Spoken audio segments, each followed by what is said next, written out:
Elementary music teacher friend, you love what you do, but you might feel unappreciated and, in fact, unseen some days. You may even feel like you're on a music teacher island and just want to connect with other music teachers who can relate to both your struggles and wins when it comes to teaching elementary music. I get you and understand completely the feelings you're having. That's why each and every week, the Elementary Music Teacher Podcast will provide you with solo and guest episodes that will help you realize you're not alone in your music teaching journey. Throughout each episode, my goal is for you to be able to walk away with actionable steps and ideas to help you feel like you're ready to take on the new week with whatever challenges may be thrown your way. Hi, I'm your host, Jessica Peresta, and I'm so glad you're here. Whether you're at home, in your car, in the shower, or wherever else you're listening, grab your cup of coffee or whatever other beverage is nearby and listen in to the Elementary Music Teacher Podcast. I'm Andrew Murata, host of the Education, Leadership, and Beyond podcast, a part of the Education Podcast Network, just like the show you are listening to now. Shows on the network are individually owned and opinions expressed may not reflect others. Find other interesting education podcasts at edupodcastnetwork.com. If you're wanting to successfully plan relevant lessons for any student or grade level, are ready to confidently design a curriculum that works for you and your students, or are overwhelmed when it comes to planning lessons and designing curriculum, then I would love for you to join me in the Curriculum Design Roadmap course. In this course, you will go from feeling overwhelmed with planning lessons each week to feeling excited to show up to work each day and experience a new joy and passion for teaching elementary music because you've designed a classroom that you love. Think about how it would feel to go from feeling frustrated to successful when you sit down to plan lessons each week. Imagine how you'll grow as a teacher because you're teaching with confidence. And think about what will happen when you realize you are an expert to design your own curriculum. In just 5 weeks, you'll go from not having a curriculum in place to designing one that you love and that you will begin to use year after year. So if you're ready to join me in the Curriculum Design Roadmap course, simply head to jessicaperesta.teachable.com/P/curriculum design roadmap, and I cannot wait to see you inside. Welcome back to the podcast. I'm excited to be joined today by Patrick Cooper, and we're going to be talking about bringing hip hop into the music room. This is actually something I've gotten the privilege of hearing him talk about before, and so I am super excited to touch on this topic and to hear his wisdom. And before we get started, Patrick, I would love for you to introduce yourself. Sure. Thank you, Jessica, and everybody for having me on here. My name is Patrick Cooper. I'm currently an assistant professor of music education at Florida International University. I've been a string bassist, beat maker, et cetera, et cetera. I publish research. And excuse me, I've had the pleasure of working with Jessica through F-Flat Books and Learn platform. And I'm happy to be here today on the podcast to continue the conversations. Yes. So this is something that's fascinating to me because, it's when you probably say the word hip hop to some music teachers, they're looking at you like, what? You want me to do what with my students? So I just think this is so fun. I love talking about ways to bring music to students, and maybe it's thought of as more of a non-traditional way of teaching music, but I think it's so important and relevant for the students we teach in this day and age to have different options and different ways of bringing relevant music to them. So this is why I'm just so excited about this. Well, that and a lot more other areas. But let's just talk about, first of all, what are ways you've brought hip hop into the music room? Maybe there's certain lessons or units that you've taught your students, or even now working with college students. How do you encourage them to bring hip hop to their students? Yeah, thanks. This is very relevant. I'm going to start by saying, as part of my job, I teach the Intro to Music Education course. It's like the foundations, philosophy, you getting your feet wet, learning to write lesson plans and deliver instruction with good sequencing, et cetera. Part of that class is also doing observations in the field. And so being where I am in Miami, we go to Miami-Dade County schools. And we just did our first observation last Friday. And what was so amazing about it is a school that's transitioning into a technology and arts magnet. And so what we saw was lots of elements of what you might consider a music education that incorporates hip hop or technology. The main focus was to learn about a 3/2 clave pattern. And the teacher was going to do this through iconic notation. But the iconic notation was done on a DAW, a digital audio workstation. So they were using a 16-step sequencer to learn how to apply the 3/2 pattern that they had learned how to do with rhythm sticks into the computer. And this is the beginning of production. And this is exactly how I encourage people to get started with hip hop music education. Because a lot of people might hear the most popular songs on the radio and they might get a little scared about the content they're going to bring into the classroom. And so what I would always recommend as the place to start is focusing on beat making and focusing on lyric writing. So for example, what we saw in this classroom last Friday is students were learning foundational music techniques. They're learning about steady beat. They're learning about performing together, but they were then applying that to a production setting where they were able to take the foundation of, can you recreate the 3/2 clave pattern? And then after that, of course, you can start adding your own personal creativity, your own spin to it. So my number one thing that I would say is, rather than trying to focus on songs to copy, because as a band teacher, as a choir teacher, as a general music teacher, the literature that we bring to our students is often a starting point for engaging them.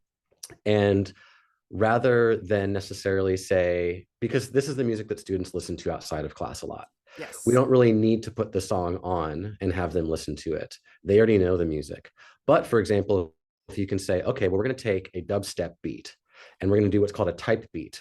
We're going to learn how to create this dubstep beat in our DAWs. And then through there, we can learn about form and timbre and pitch and BPMs and tempo and all sorts of different things. So that's where I always really talk about, is rather than trying to bring exemplar songs into the classroom, focus on the process of creating.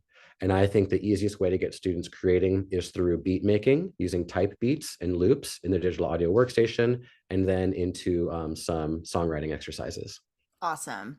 So I'm going to backtrack a little bit in my story. I've shared on this podcast so many times, but I did not have any access to technology like there is today. But a teacher that is maybe pushing back on saying that, well, I don't have technology, or I don't have access to these things you're mentioning, I still had my students write beats and write their own lyrics and make their own raps without even technology access. Then once, of course, I started getting things, yes, then we started using the tech. But I don't want a teacher listening to say, well, I don't have all the fanciest equipment or whatever it might be, because what you're mentioning, and even the observation you went to, or that you got to do, the fact that that teacher may be built up to that. They maybe didn't start with all of the things right away. They probably started from, okay, I'm going to start this year with just this aspect, and then next year I'm going to layer on this, and then eventually now they're where they're at. Would you kind of agree with that, to just kind of figure out a place to start and don't let the fear of I don't have whatever it is hold you back? I think it's very similar to how I started myself when I ran a middle school music technology program. We didn't have anything, and I've pretty much always worked in zero budget schools. Now, what I learned was they did have a set of laptops in the library that nobody used during fourth period. So we were able to use free music making software like GarageBand, or, for example, soundtrap.com if you make personal accounts, or BandLab is another free resource that works out really well. I would say that the finance side, it's always something that we can easily focus on, but I think it's also a little bit of a value question. So for example, I'm a string bass player by trade. I played with the FIU Symphony last week. We played Tchaikovsky's Fifth. We played Finlandia. I have my chops as a classical string bassist, but I know that that's not what's going to engage my entire school and my entire classroom. Well, let me put it this way. The amount of money it would take to restring my bass, I could outfit like 3 computers with the technology needed to make really good sounding music. If your school has a computer lab and internet access, which I assume it has to, because that's how testing gets done, find ways to try and reserve space in there. One thing I would kind of reiterate too is I built this up. I didn't always do this type of thing with students. It became It started out as small projects. So the very first music technology and production project I did was with orchestra students. And it was that 3 weeks after their winter concert. And we had a pretty older Mac lab. It was aging, but our computer lab was Mac based. So I taught them how to make GarageBand projects. And that's what I would always say is the amount of money that it costs to buy a timpani or get reeds for an instrument or replace the trumpet section's mouthpieces, or et cetera, buy a djembe. Music technology truly is not that expensive when you can use existing resources, especially. Great advice. Thank you so much for touching on that. My next question is, this podcast is obviously called the Elementary Music Teacher Podcast. So that is my main audience, although I do have secondary music teachers listening as well. But what are practical ways that teachers of even the littlest of students can bring hip hop into their classrooms? That's a really great question. So I have been a K-8 general music teacher. So I was teaching kindergarten as well. I absolutely love those kids. For me, it has to do about what I mentioned before with like this idea of iconic notation. So we teach our elementary students to compose with standard notation and iconic notation. Well, most what's called a digital audio workstation, a DAW, like I mentioned, BandLab and Soundtrap, for example, they have what's called a 16-step sequencer. So there's 16 little squares that students can push on to activate the sound. So you think about there are four what end up being 16th notes in the quarter note. So there's 16 steps, that's 4 beats, 16 16th notes, for example. Everything I've said right now is foundational general music terminology, but it's just being taught through a DAW, for example. One thing that I also really love doing with them is the idea of like speech piece and chant piece. Like a hip hop cipher is essentially a jam where everybody gets together and you might have students alternate taking turns on verses, like you would have them maybe improvise over a beat on a xylophone or even with their own voice. These are all things that can be done with your technology as well. So maybe, for example, the teacher plays a beat for the class and then teaches everybody a chorus. And so everybody would then say the chorus together. And then you could have students listen and have a time to where maybe it's kind of like a Mad Libs thing, where it's my name is blank, this is my blank, I am from blank, this is my blank. And you can have students kind of just substitute words here and there. And now what you've had students create to a beat. It's had to fit within a certain meter. And everybody can participate because everybody's going to always sing the chorus. Maybe you can integrate body percussion as well. And then the individual student who feels brave, maybe they didn't feel very comfortable singing, but they're a lot more comfortable rapping. Now that student that maybe you didn't hear from all the time, maybe they're going to then, take the mic, as we would say, and start spitting some verses in between the choruses. That's something that I've always thought works well. While you were talking, I'm thinking about how a lot of elementary music teachers I talked to are already doing this. They probably just didn't know it was labeled as hip hop because, as you know, hip hop, we just think of what, like you already mentioned, comes across on the radio. Well, we're doing steady beat every day in our classrooms. You're already keeping the beat with your students. And especially when you were saying insert your name or insert whatever in the blank, especially towards the beginning of the school year, we're doing a bunch of name games that are kept to this steady beat, and a lot of them are set to a rhythm. And I love just add a backing track to that and have the students say it to the beat of the music, that you're already doing the foundational pieces. And a lot of teachers listening are already doing that. You probably didn't realize, oh, I am doing that, so therefore I'm incorporating this. So that was great suggestions.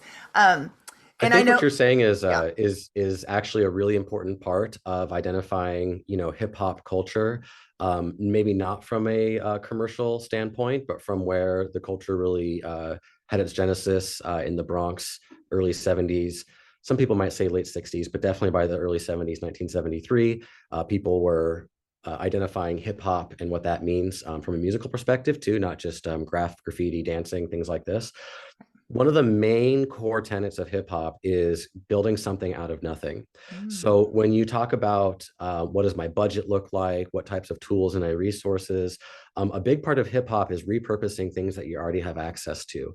The first turntable was not a pre-built thing. It wasn't two turntables hooked together with a mixer. That was somebody who took apart a mixer and took apart turntables and hacked the wiring and, put it together with tinfoil and bubble gum, and then made something that didn't exist before. The early hip hop jams in the parks were people hooking up these record players to their car stereos. You didn't have turntables in your stereo in your car, but these people were learning how to build electronics literally by just taking them apart, looking inside them, experimenting, testing things, and putting it back together. So building stuff out of nothing, repurposing things, and experimenting, being creative. These are all tenets of hip hop that teachers are doing every day. Probably don't super really realize it. And another thing that we don't really realize necessarily because of commercial contemporary hip hop especially, is hip hop is a group act. Say it's a group discipline. It is inherently social. It is inherently a social way of making music, just like we already do with our general music students. If there is no reason to make something that nobody really ever hears, if that makes sense. Yeah, that's good. Yeah. So the idea of it goes back to participatory music making. In participatory music making, there's a spot for everybody. There is also room for then various levels of expertise. Within a hip hop music education, general music classroom, you're going to have students who specialize a little bit more. You have students who are going to be willing to share inherently a little bit quicker, a little bit faster, but there's always going to be something for somebody to do, whether it's assist the beat, whether it's support the chorus, whether it's yelling ad libs in the background. And then hopefully that develops then into individual creativity and expressivity. Yeah. When you said you've taught K through 8, it made me think of, I've changed my teaching philosophy a lot because of the fact that everyone doesn't enjoy singing. I'm just being honest. Everybody, some kids love playing instruments. Some love to do movement activities. Some want to compose. Some are going to grow up to be a producer. You just don't know who's in your classroom. And so I really strongly believe in facilitating learning and kind of giving different opportunities for kids to learn, even as young as kindergarten, where there are so many different opportunities they can create music, because you don't know that certain activity or lesson that you bring to your students, that may be the one that sparks interest for someone. And if you never bring it in, I just think you're missing an opportunity. And so you were saying something about, well, what I just touched on, but most elementary students in the music classroom get participation points. You're just kind of observing, and a lot of informal observations going on in assessments. And so some kids that get pushback or give pushback to you, and you're just seeing them as they're just not wanting to participate, or they just come in here and sit there. Well, maybe it's just a matter of finding that thing that sparks that kid's interest. And exactly what you're talking about today, you may spark their interest with this topic that we're talking about today. So that just is something that was going through my mind as you were talking, is I think there is pushback from teachers of there's so many amazing teaching philosophies and methods out there. Of course there are. And I always encourage teachers to be yourself in your classroom. I think it's so important. But I also think it's very important to also not be stuck in your ways. And it's okay to change the way you've always done things. And maybe even if it's uncomfortable for you at first, but it's okay to do something new. So as you were talking, I was thinking about all that. So. Oh, awesome. Well, it's an uncomfortable position to be in if you're not somebody who typically gives up the reins, or maybe you're a performance-oriented school. When I was in the elementary general music classroom, and we had second grade performance, third grade performance, fourth grade performance, et cetera, et cetera. And that takes a lot of time, and a lot of students value it too. Like, it is a very fun thing for a lot of students. I think it's also very energy consuming for the teacher. So orienting things a little bit more learner-centered or project-based also could be kind of a thing to think about. I mean, what's scary about it is you don't really always know what the end product will be. You don't always know how grand will the song be. Will the lyrics fit? Will the beat be on time? Will they remember to save it? All these, yes. For example. But what I really find is amazing doing these types of projects where students are creating beats, where they are making up their own words and their own choruses to things, is you learn so much more about your student. You get to hear their voice rather than having them repeat the words of somebody else. So when I said at the very beginning of the podcast, I focus on the process of hip hop music education. And what hip hop musicians do is they make beats, they record themselves, they write bars, they record themselves, and they perform for others. Those are all things that we already do in a general music classroom. We create sampling is arranging, like sampling sound is very much a form of arranging music as well. These are all creative processes that we want to teach students to engage with.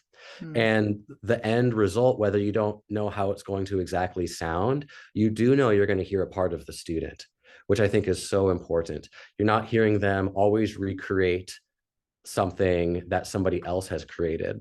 They are learning to create themselves, and you hear their own voices. You know, they joke that orchestras are 18th century cover bands. Oh, you know, gosh.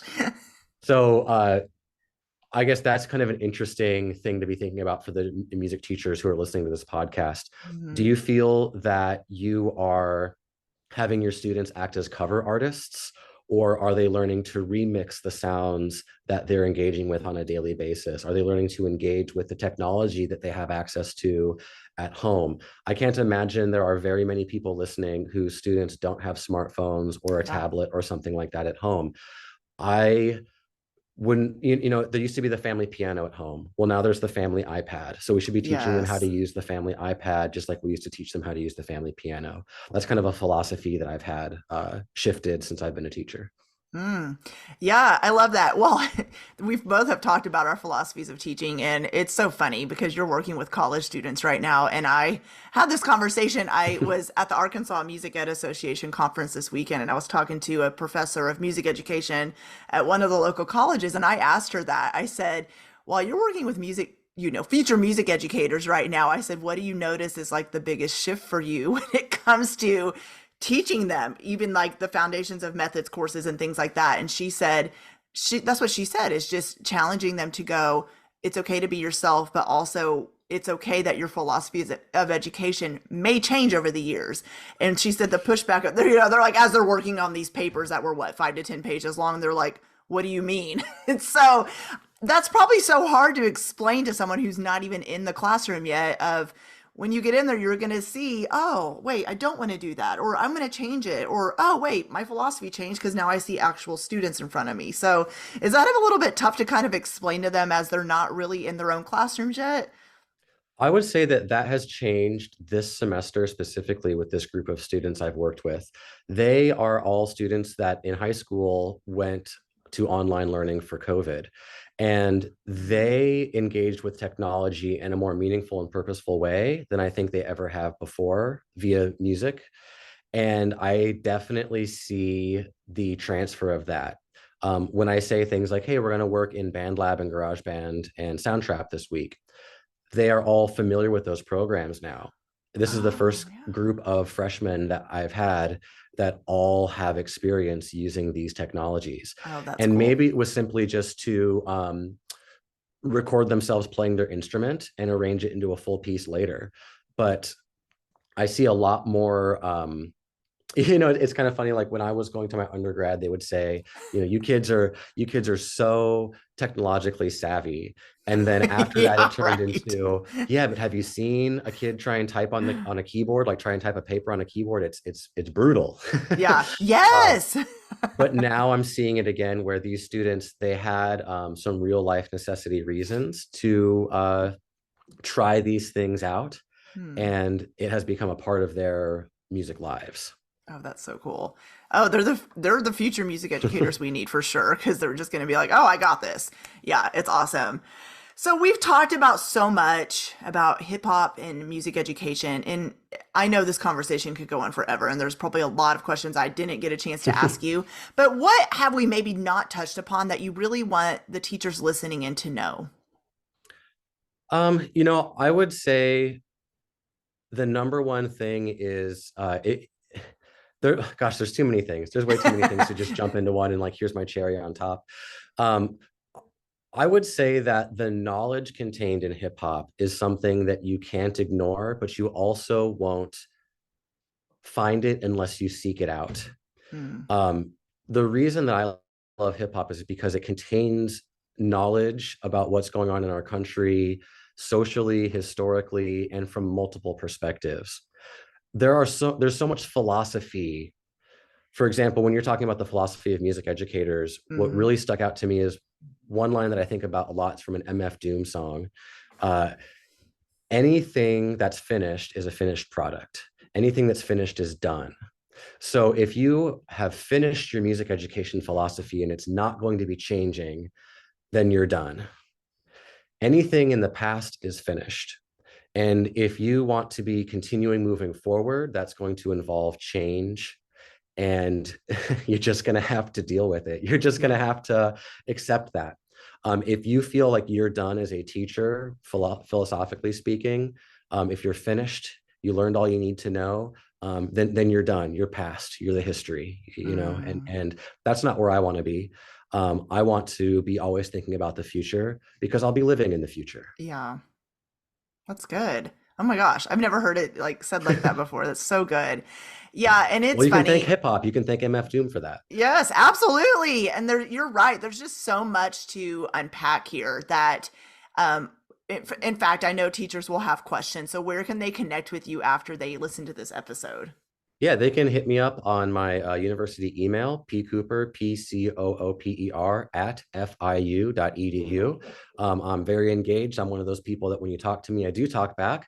I'm happy to lead workshops, answer questions, or anything else like that. I also have a couple hip hop based workshops on the Learn platform with F Flat Books with my buddy So Soon, who is a hip hop artist out of Queens in New York City. And there's a lot of great resources on there. So whether it's that or I have a book on fflatbooks.com as well about broadcast and podcast radio, ironically enough, if you're listening to this, maybe you want to do some broadcast radio or podcast projects with your students. It's got over 30, I shouldn't say over, it has exactly 30 lesson plans, at least a semester's worth of curriculum, if not more, broadcast to podcast lessons from radio for an online music education. And then again, pcooper, PCOOPER FIU.edu. I'd love to hear from you.